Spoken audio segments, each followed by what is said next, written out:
اور جو تکلیفیں ہم پر آ رہی ہیں وہ کیوں آ رہی ہیں؟ یہ تکلیفیں ہمارا امتحان ہیں یا پھر ہمارے گناہوں کا نتیجہ ہے؟ کیسے پتہ کریں، کیسے معلوم ہوگا کہ تکلیفیں کیوں آ رہی ہیں، کس وجہ سے آ رہی ہیں؟ کیونکہ بہت سارے لوگ یہ سوچتے ہیں کہ ہم تو کسی کی برائی نہیں کرتے، ہم کسی کا برا نہیں چاہتے، لیکن پھر بھی ہمارے اوپر بہت زیادہ تکلیفیں آتی ہیں۔ اور لوگوں کو آپ دیکھیں تو وہ بہت برے کام کرتے ہیں، وہ پھر بھی وہ بڑی تونگری اور عیش و عشرت سے رہتے ہیں، اور ہم نیک کام کرتے ہیں پھر بھی ہم پریشان رہتے ہیں۔ اس کی وجہ کیا ہے؟ اللہ تبارک و تعالیٰ نے فرمایا کہ اے لوگوں، اگر تم سیدھے راستے پر چلتے رہے تو ہم تمہیں تکلیف دے کر کیا کریں گے؟ تو جو تکلیفیں تم کو پہنچتی ہیں وہ تمہارے ہی ہاتھوں کی کمائی ہوئی ہوتی ہیں، یعنی اللہ فرما رہا ہے جو تکلیفیں تم کو آ رہی ہیں وہ تمہارے ہی ہاتھوں کی کمائی ہوئی ہیں۔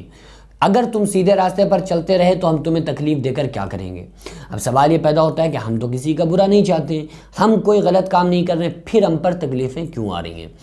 اگر ہم کسی کا برا نہیں چاہ رہے ہیں پھر بھی ہمارے اوپر کوئی تکلیفیں، پریشانیاں، مصیبتیں، بلائیں اور ہمارے یہاں بیماریاں اور رزق کی تنگی، یہ ساری چیزیں آ رہی ہیں، تو پھر یہ بندے کا امتحان ہے۔ اور اللہ تبارک و تعالیٰ نے فرمایا کہ اے لوگوں، کیا تم اس وہم میں ہو، اس گمان میں ہو، اس خیال میں ہو کہ یوں ہی جنت میں چلے جائیں گے؟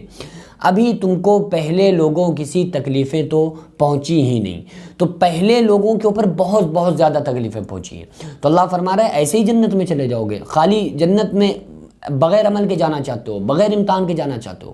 اللہ فرماتا ہے ان اللہ اشترى من المؤمنین انفسهم واموالهم بان لهم الجنہ، کہ بے شک اللہ نے مسلمانوں کے، مومنوں کے جان کو اور مال کو جنت کے بدلے میں خرید لیا ہے۔ تو اللہ تبارک و تعالیٰ نے مومنوں کو تو خریدا ہوا ہے، جو مومن بندہ ہوگا اللہ نے اس کی جان اور مال کو جنت کے بدلے میں خرید لیا ہے۔ تو جو اس پر اگر نیک بندے پر کوئی تکلیفیں آ رہی ہیں تو وہ اس کا امتحان ہے۔ بہرحال اگر ایسے ہی کوئی برا بندہ ہے، اس پر جو تکلیفیں آ رہی ہیں اس کو آپ امتحان نہیں کہہ سکتے، کیونکہ وہ امتحان کے لائق ہی نہیں ہے۔ امتحان بھی مومن بندوں کا ہوتا ہے۔ اس پر جو تکلیفیں آ رہی ہیں وہ اس کے ہاتھوں کی سے کمائی ہوئی جو کمیاں ہیں، اس نے جو ہاتھوں سے گناہوں کو کمایا ہے ان گناہوں کا نتیجہ ہے۔ اگر برے بندے پر تکلیف آ رہی ہے تو آپ سمجھ لیں کہ یہ اس کے گناہوں کا نتیجہ ہے۔ اچھے انسان پر کوئی تکلیفیں آ رہی ہیں تو آپ سمجھ لیں کہ یہ اس بندے کا امتحان ہے۔ تو بہرحال ہم سارے لوگوں کو چاہیے کہ ہم لوگ اللہ اور اس کے رسول صلی اللہ علیہ وسلم کے پیروکار رہیں، اور اللہ تبارک و تعالیٰ سے دعا کریں کہ اللہ تبارک و تعالیٰ ہم سارے لوگوں سے امتحان، بہت ہلکا سا امتحان لے، کیونکہ ہم میں سے کوئی ایسا نہیں ہے جو اللہ کے لیے امتحان میں پاس ہو جائے۔ اللہ تبارک و تعالیٰ چاہے تو پاس فرما دے۔